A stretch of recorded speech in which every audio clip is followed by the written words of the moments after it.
Gentlemen or women, peoples, start your engines.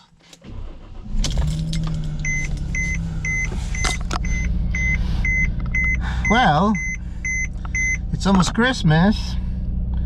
Sunday 17th, tomorrow 18, then a week from tomorrow Christmas, and then the new year. Service B1 exceeded 275 days. Yes, I know, I'm doing that on purpose. I have to check front left parking lamp, have to change the front parking lamp soon. I'll do it when I change my oil. Maybe I'll change the oil before December 31st. Maybe not. I'm just holding off on the oil change because I'm doing an experiment. It's full synthetic oil, and I'm supposed to change it once a year, but I'm gonna stretch it out to maybe 2 years. I don't drive this car a lot. I've had this car for 3 years, almost 3.5 years now, and I've driven about 14,000 kilometers in 3 years, so I don't know. I'll change oil soon. Liquid moly. So race car oil, racing car engine oil, supposedly from Germany. So that's what I have in the engine. Some people change their oil too often or too early. It's just a waste of money. I've never kept an oil in my car engine for almost 2 years before. It's the first time I've done it. Like I said, I don't drive this car a lot. I've had it for almost 3.5 years now. Well, it's 3 years and 3 months, or 3 years and 4 months now, to be accurate, to be Acura. So no problem. I've been checking the oil, the dipstick, to see. Been looking at the color of the oil and making sure it's not too low, and that the color doesn't look too dark, and it doesn't smell bad or smell like there's gasoline in the oil itself. So there's a mirror here. I'm just checking. I use that mirror quite a bit when I come out of the driveway here in the garage.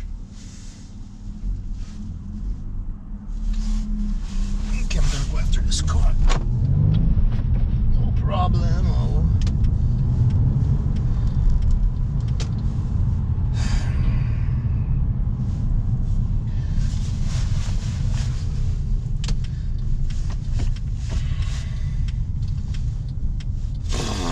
See the heat here. It's not that cold today.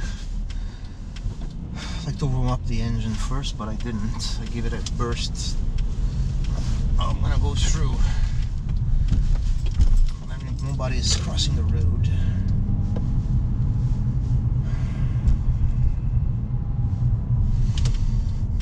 I'm gonna go to the park for a walk. It looks like the sun wants to come out, but it's not. Today's not gonna be a sunny day, fortunately. Yes, I'm a sun lover. You know what? I'm not gonna go all the way around. I'm just gonna make a U-turn around here. These houses, they look like castles. They remind me of castles. I don't know if you can see them. By the angle that I placed my GoPro, I don't know if you can see them or not. I like these houses. They have a nice design to it, a nice style. The one thing I don't like about, if I could afford a house like this, the only one thing I don't like it is that it's attached, or I think it's called semi-attached. Anyways, I don't want to blow the stop sign, but consequently I'm sort of blowing the stop sign. There's nobody coming anyways. It's a very quiet street, so yeah, they're attached, semi-detached, whatever. I like to have a house that's on its own, separate. I'd rather have it like that. And sometimes somebody's selling a house here. They want $1 million for it. 1.1, 1.2. 1.1, between $1 million and 1.1 million. I don't, even if I could afford it, I don't think I would go for that. I'd rather have my own completely detached place, you know. Yeah, coming from somebody that's living in a condominium, it's a completely different story, completely different ball game at the ballpark, completely different situation, comparing apples to oranges. But circumstances, financial circumstances made me go live where I am now. So it is what it is. Who knows? Maybe I'll have a change in luck, and I could go live wherever the heck I want to live. That means not only changing from an apartment to a house, but maybe changing cities, provinces, changing countries. Who knows? Who knows? I hate this corner. I try to avoid it like the plague. Every time I want to turn left, I always turn left here because I have no business going straight, and I never to go to the right. I just go straight from the exit of the parking lot of the garage. So I will turn. Nobody coming. Oh, nobody's crossing the streets. All right. People don't like to signal at that corner, so you're like, okay, are you gonna turn left? Are you gonna go right? Because I got to turn left. So you don't know what their intentions are. Half of the time, you don't know what they want to do. So I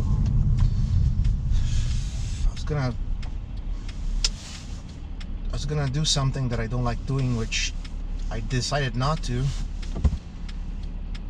It was going around the bus, but you cause an accident cutting the bus off to turn right.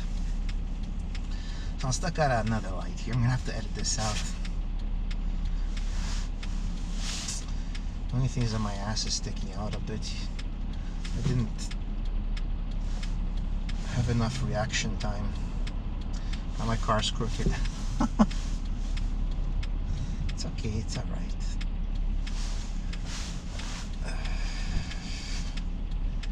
No big deal.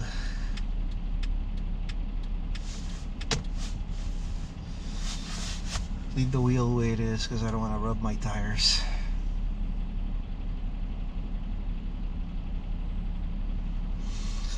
So, it's gonna be a big, boring, long video. I'm gonna have to edit this out.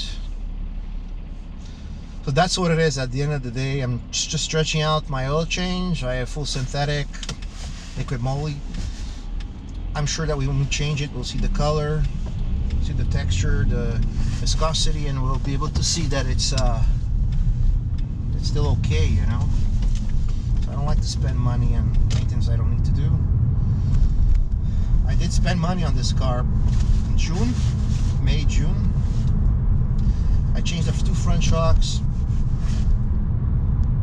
the front springs, redid the I don't want to put it in second, I'm too lazy. Did the brake lines, all 4 brake lines, because the car's already 15 years old, and underneath was a bit rusted. What else did we do that day? What else did we replace? I brought, I'm not gonna blow this light. I feel like I'm not in a hurry. Not in that much of a hurry. The battery was changed. The battery that I bought from Walmart was $209 plus tax. I was gonna change the battery myself, but I decided to let them do it since the brake lines were being replaced and the front shocks and the right height springs are being changed as well, since all the job was being done. What was the other item? My parking light, my side parking light marker was burnt. I changed that bulb. I could have done that myself. And what else? I'm trying to remember. The bill is in here somewhere. The first 6 months I had the car, the electronic steering lock failed. It left me stranded at the park for 6 months after I bought the car. That was the biggest kick in the teeth I got from this car. But you know, it's overall, after that repair, Nothing has failed. There was no major failure. There hasn't been any major failure since then. I've done the the regular maintenance, changing the cabin filter,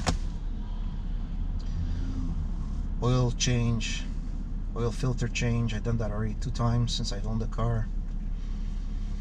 There was also something for the ABS brake, a sensor that had to be replaced. That wasn't very expensive.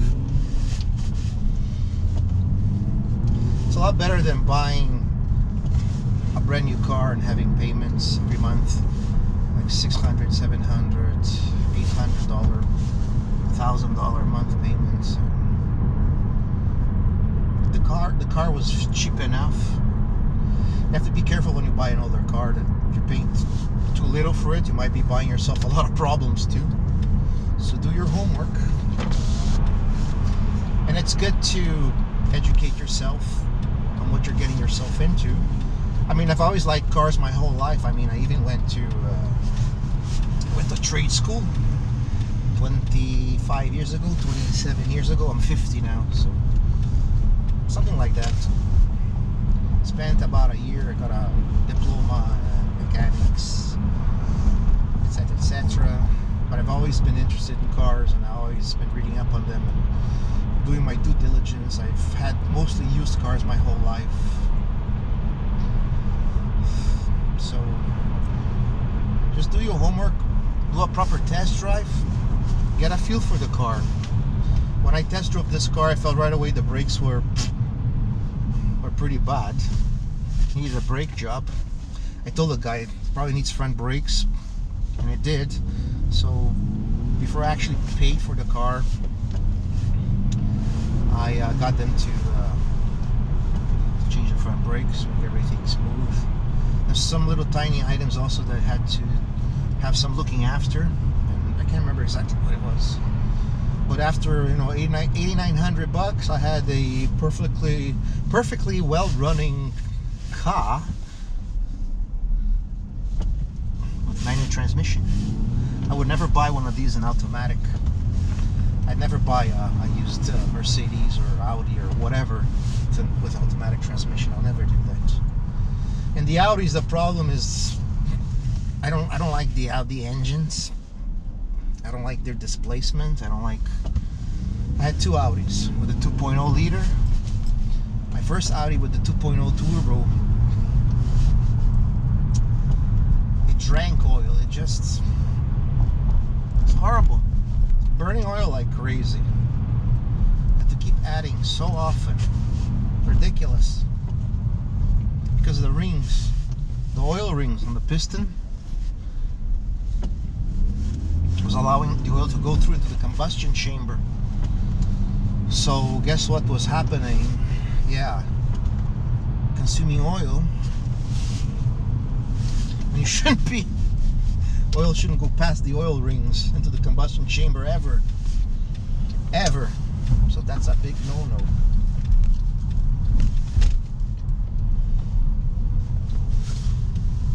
So I wanted to buy a Mercedes, a C-Class, but I didn't want to get an automatic transmission. So I looked and looked and looked and looked and looked until I found this one. The only thing I didn't like about it, the engine's kind of... It has adequate power. It's a 2.5 liter. I wanted the 3.5 liter, you know, with 248. This one has 200 and a little bit, I know, less than 220. I'm not sure on that, 100%. Close these windows. Put the car in first. I won't put the parking brake. Sometimes I put it on, sometimes I don't. So, and what else? Yeah, I mean, this one's 2.5. I wanted a 3.5, but I couldn't find it. It was only automatic that was available. So W204, C350, C350 and C300, C250 and C230. This is a C230 with 2.5 liter displacement. Has a 200 and a little bit horsepower. 200 and I'm sure if it's 210 or not even 220. I'm not 100% sure. Torque wise, I don't know how many foot-pounds of torque. I think it's about 200 foot-pounds of torque or something like that. At 1,000, 2,000, I don't know. from 2000 RPM to 4000 RPM. I'm probably wrong on that, but it's all when the torque comes in. So torque, not so much horsepower. Torque is important, of course, twisting power to get the car going, to get out of its own weight. What else? My guesstimate is I spend, since I bought the car, on repairs, I don't know, it's been what, $2,000. Let's say a rough guesstimate of $2,500 to repair all the little shit that showed up, and the maintenance, oil changes, filter changes, blah blah blah. I haven't done full brakes on it. I did do the brake lines on it. Not I, but the garage. What else? A couple of burnt light bulbs, and not a lot. I mean, like I said, it's better than buying a new car for 50K, 60K, whatever it is. I don't know how long this car is going to last for me. Maybe, who knows? I drive it so little. It's going to last another 3 years easily. I've had it for 3 years. It's going to last another 3 years. No questions asked. I got to wash it. Stepping on some mud here. That's what it is. It needs a wash, so yeah, it's a little bit dirty. Anyhow, I wax it, I wash it often enough. The previous owner took care of it. I think it was only a one owner. So when you want to buy one of these, do your homework, do your due diligence, test drive it, have a pre-inspection before you pre-purchase inspection before you buy it. Don't go blind on it. Ask for the Carfax. I know the Carfax doesn't tell you the whole history. It doesn't tell you the whole story. Sometimes there's minor damage, minor accidents that happen that don't get reported, that can be fixed for maybe a few $100, $1,000. You'll never know about it unless you can have it thoroughly checked out. I mean, not only mechanically, but the body as well. There's ways to check the body to see if it was repaired, paint-wise, thickness of pavement, painting, should I say, thickness of the paint. There's some tools that you can run on the body, like a magnet, a special tool with a magnet that will help you see if it's, let's say the magnet's not sticking very well one spot. You can already know that there's filler in there.